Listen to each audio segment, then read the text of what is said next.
Dober dan vsem. Poglejmo zdaj eno obnovo glede definicije kotnih funkcij in vrednosti nekaterih kotnih funkcij. Torej, nas zanima definirati kotne funkcije, torej kaj v bistvu, o čem govori trigonometrija je to poglavje, o čem govori?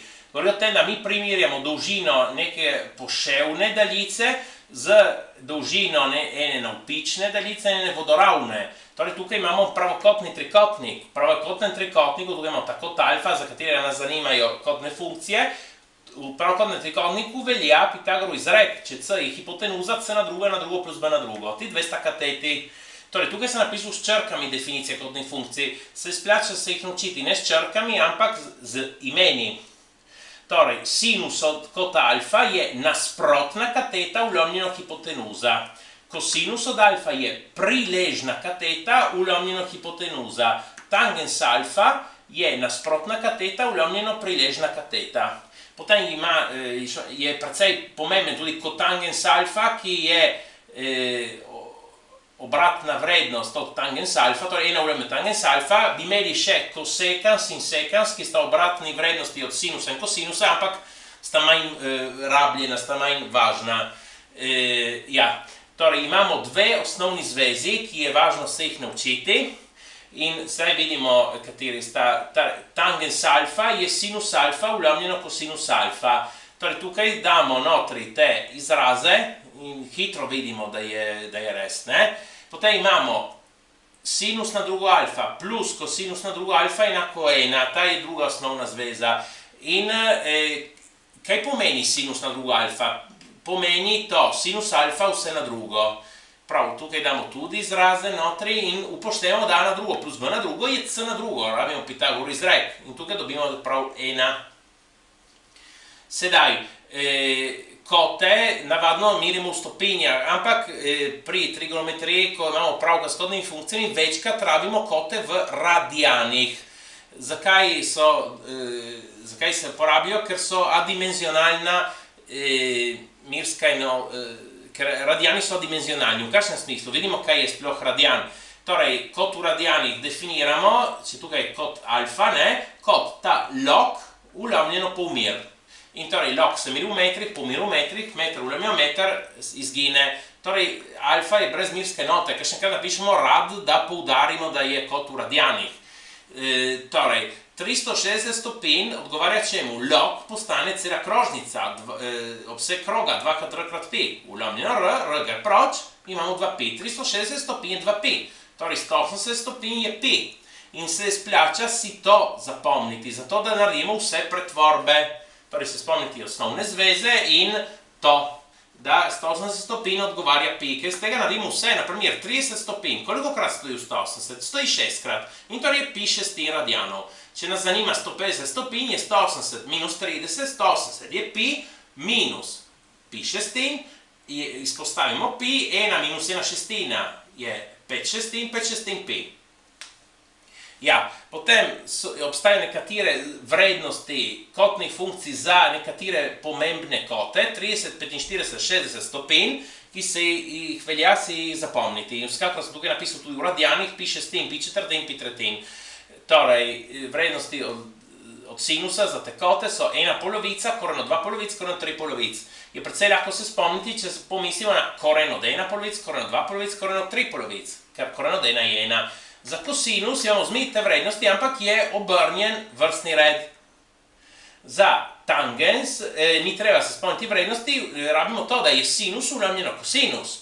Torej, vrednost sinusa delimo z vrednostjo kosinusa. Tukaj polovica gre proč, dobimo 1 vlomljeno koren od 3, kar lahko racionaliziramo, pomnožimo zgornji spodaj s korenom od 3, koren od 3 tretjin. Tukaj imamo koren od 2 polovic, vlomljeno koren od 2 polovic, pri 1 delimo dve enaki stvari. Tukaj imamo koren od 3 polovic, vlomljena polovica, polovica gre proč, koren od 3 vlomljene, koren od 3. To je bila ena definicija, te definicije kotnih funkcij imajo smisel, če notri v pravokotnem trikotniku, če ta kot alfa mora biti v pravokotnem trikotniku, torej je jasno, da ta kot bo med nič in 90 stopinj. v tem trikotniku, ampak nas lahko zanima zračunati kotne funkcije tudi za kote katerekoli, ki niso tudi v tem območju nič 90 stopinj. Zato je ena nova definicija, ampak nova definicija ne bo šla nikoli v nasprotju z staro, eden lahko to preveri. Ta nova definicija je razširitev stare. Torej, kako definiramo tukaj? Vzamemo eno krožnico z polmerom 1. To se imenuje enotska krožnica. In kote alfa, kako merimo tukaj? Začnemo meriti tukaj, ki bo nič, in potem gremo nasproti urnega kazalca in se večajo koti. Torej, od sem do sem imamo kot alfa. In ta definicija pove enostavno to, da ta točka, če tukaj pomira 1, ima koordinati kosinus alfa, sinus alfa. Torej, kosinus je koordinata x te točke, sinus je koordinata y te točke. In če ne gre kontrolirati, ta definicija ne gre v nasprotju s prejšnjo.